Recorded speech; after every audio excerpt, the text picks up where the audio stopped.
The Golden State Warriors have very quickly turned their season around.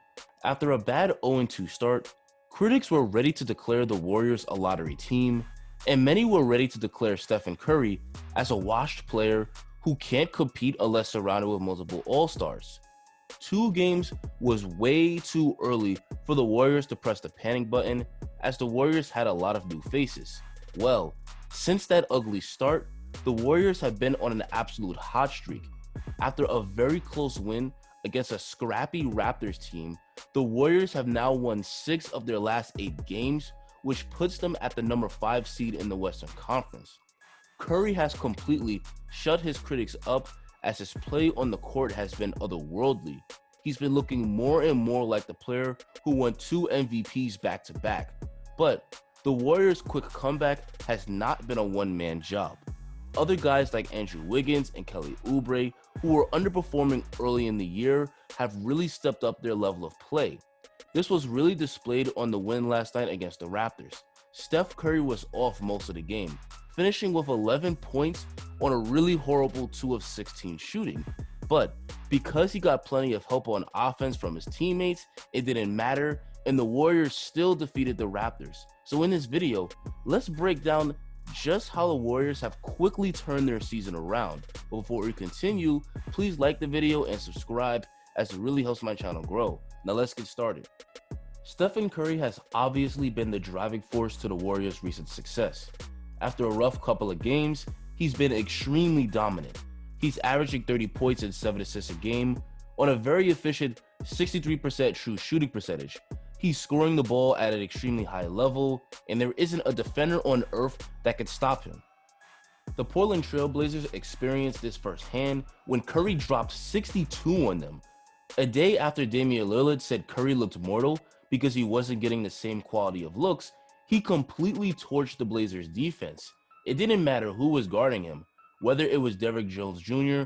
or Robert Covington, 2 great defenders. Stephen Curry totally cooked them, making it shots from all over the floor. The LA Clippers, a team that's supposed to be a legit title contender, also experienced this when Steph drops 38 points and 11 assists on them. Once again, Curry was absolutely on fire, whether it was setting his teammates up for easy baskets, scoring at the hole, or hitting a step-back 3. He totally picked the Clippers' defense apart. Steph Curry is the catalyst for the Warriors' offense. He's an incredible shot creator that can torch any defender, and his incredible scoring ability draws extra defenders, which helps him to get his teammates involved. Curry is the primary reason why the Warriors are winning these games. But Steph Curry is getting plenty of help, and one of the main guys that has stepped up his level of play recently has been Andrew Wiggins. Wiggins was absolutely brutal to start the year. The first 3 games, Wiggins averaged 14 points per game on 32% shooting. In the 7 games since, he's completely turned it around, averaging 19 points per game on 48% shooting. Wiggins has been very aggressive on offense, and as a result, he's made the Warriors' offense much more potent. He's been doing a great job driving to the basket and scoring at the hole. He's always been a great slasher. Thanks to his athleticism and nice handle, he can beat defenders and can use his size and length to score on rim protectors when he gets to the basket. What's also been huge for Wiggins is that he's caught fire from downtown. He's not only hitting open threes within the flow of the Warriors' offense, but he's also knocking down 3-pointers off the dribble. On the season, Wiggins is shooting 40% from 3, which if maintained would be a career high by far.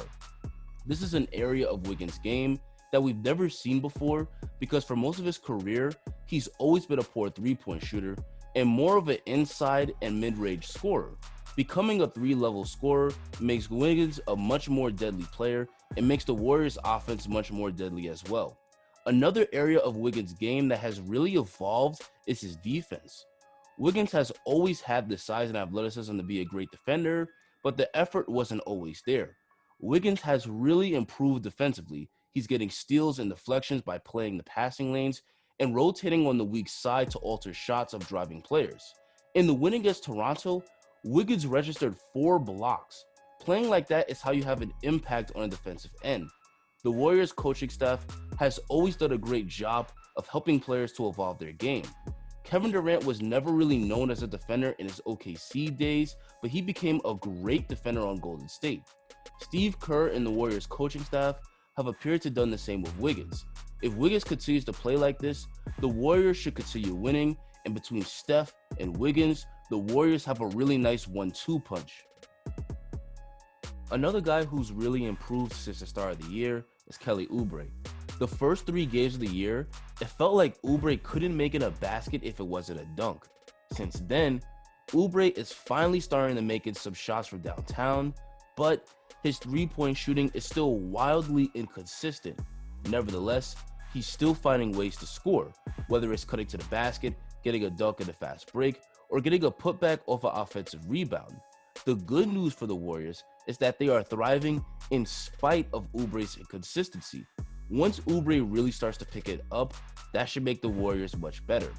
Oubre averaged 19 points per game for the Suns last year and shot a decent 35% from 3 on high volume. So I do expect the law of averages to eventually come into play, meaning Oubre's shooting should definitely improve. Wiseman has also been a huge part of the Warriors' success. He hasn't been putting up eye-popping numbers, but he's fit in seamlessly in the Warriors' offense, averaging 11 points and 6 boards a game. He's been scoring well at the rim on lobs and dunks, and scoring as a roll man out the pick and roll. There's only been flashes, but Wiseman has shown some good isolation potential. There's been times where Wiseman has scored hitting a jumper over a defender, or scored with a nice move in the post. This early in his career, the Warriors aren't going to run too much offense through Wiseman just yet, but the potential to be a dominant scoring big is clearly there. There's also been lapses on defense, but he's learning from these mistakes and improving game to game, and he's been very coachable. Wiseman has been pretty productive in the 20 minutes a game he's playing for the Warriors, and he has the potential to be the franchise player for the Warriors team going forward.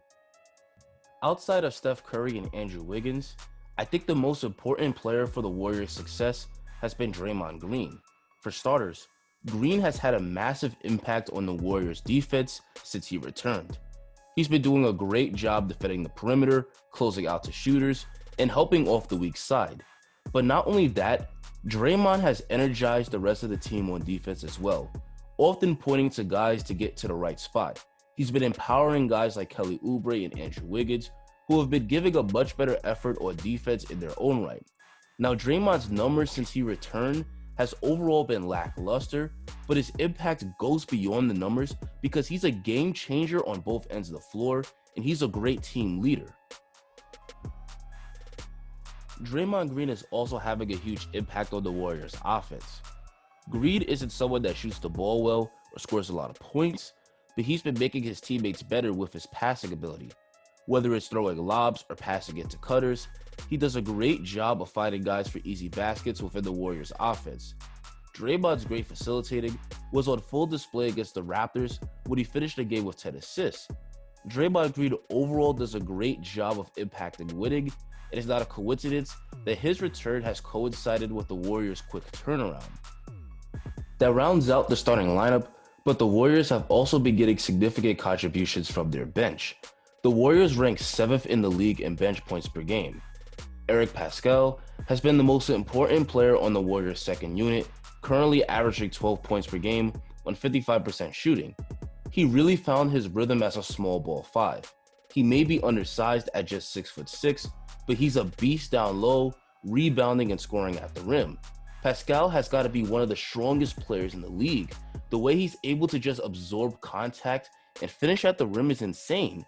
He's even expanded his game to the point where he's hitting threes at a high level, currently shooting around 37% from 3. Pascal has made a nice jump from a solid rookie year, and his play as a small ball 5 has been great for the Warriors' second unit. Outside of Pascal, the Warriors have some other solid bench players. Kent Bazemore has been thriving as a 3-and-D player in the second unit. Damian Lee and Brad Wanamaker are solid 3-and-D guys as well, and Kevon Looney has been solid as a backup big. All these guys have made up a very strong second unit that is probably the most underrated part of the team.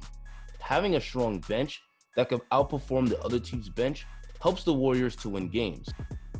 Anyway guys, that's going to be the end of the video.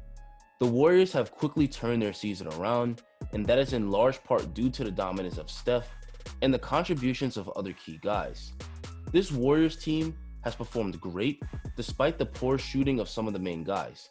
Draymond Green hasn't shot the ball well yet, and Kelly Oubre still hasn't found his range either. So once these guys start shooting low, the Warriors should get even better.